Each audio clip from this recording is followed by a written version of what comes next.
Hello park managers, and welcome to this exclusive first look at one of the new features coming to Jurassic World Evolution 3, the Cretaceous Cruise.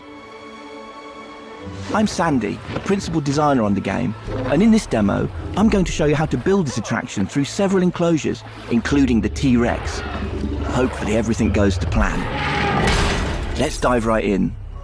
I'm going to be building in our lovely Hawaii map. You can see we already have a lot going on here with a mix of enclosures. We've got some lagoons, aviaries and land enclosures, but also a number of new attractions. Floating in the background, you may have noticed a hot air balloon. And over here we have our new dinosaur encounter, where guests can pet your dinosaurs. These attractions are great, but what if you want something to go through an enclosure? Veterans of the game will be familiar with our gyrospheres, which will be making a return. However, the Cretaceous Cruise lets your guests view dinosaur families whilst cruising along rivers and water bodies, opening up all sorts of interesting ways to construct your enclosures with this attraction in mind. Like all our attractions, I'm going to need an entrance. We have our building already placed down. Jurassic World Evolution 3 now features modular building, meaning you can customize buildings like this to your heart's content. We have 3 enclosures we want this ride to pass through, so our guests get to see a wide variety of dinosaurs, including that T-Rex we mentioned. I've placed a couple of security cameras around. We should be safe if things get a little chaotic. Let's start adding a track. It's incredibly easy. Clicking here, I can simply lay down the route I want, adjusting the path to be curved or straight as needed.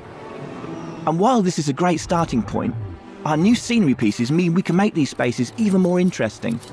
Let's make the ride feel more dynamic by adding a rock arch. If we go into the scenery panel, we have a wide variety of rocks to choose from.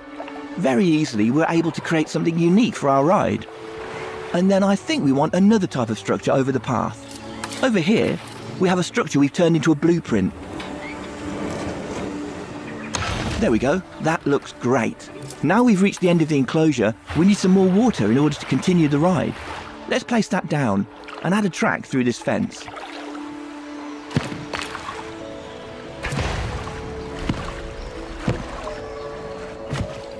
In this new enclosure, you can see that we have these elevated areas of terrain that can act as natural barriers to keep dinosaurs separated. You no longer need to rely purely on fences to house your dinosaurs. I'm also moving into deep water now. Deep water is a new feature and a need for some of our dinosaurs. Certain species will be able to navigate through the water or swim. We can see in this enclosure we have some brachiosaurs. They're able to wade through deep water. On the banks of the river, you can also see foliage we've laid down to create a canopy around this area.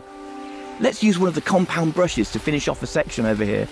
The scenery brushes make detailing your spaces super simple. We now have our ride complete. Let's open it and head down to guest level. There's multiple perspectives you can choose from when interacting with the kayak. You can observe from third person, first person, or even take control of the ride. In this perspective, you will take control, allowing you to move the kayak freely both along the track ride or outside it. From this vantage point, you can get up close to the dinosaurs. Let's take a look at our Parasaurolophus. In this enclosure, we have a number of males and females, each with their own unique colour and pattern, making the dimorphism quite apparent. Dinosaur traits will be able to pass down from generation to generation, with certain features being worth more to your overall park rating. Over here, we can see the juveniles as they play in their enclosure. They'll interact with each other as well as adults, so keep an eye out. As we head into the next enclosure, let's hop over to one of the guest kayaks and check out what they're able to see. Passing through the canopy, it's a great chance to call out just how good the new lighting and water in the game looks. It adds so much to the effect of this attraction. And finally, we make our way into the T-Rex enclosure. These guys can get a bit restless with boats travelling through, so you want to keep an eye, or preferably a security camera, on these sorts of enclosures. That about brings us to the end of our demo, and hopefully you can see just how creative and dynamic this new ride will be. There's so many ways to integrate it into your parks. I'm very excited to see what players will do with it when the game launches on October 21st.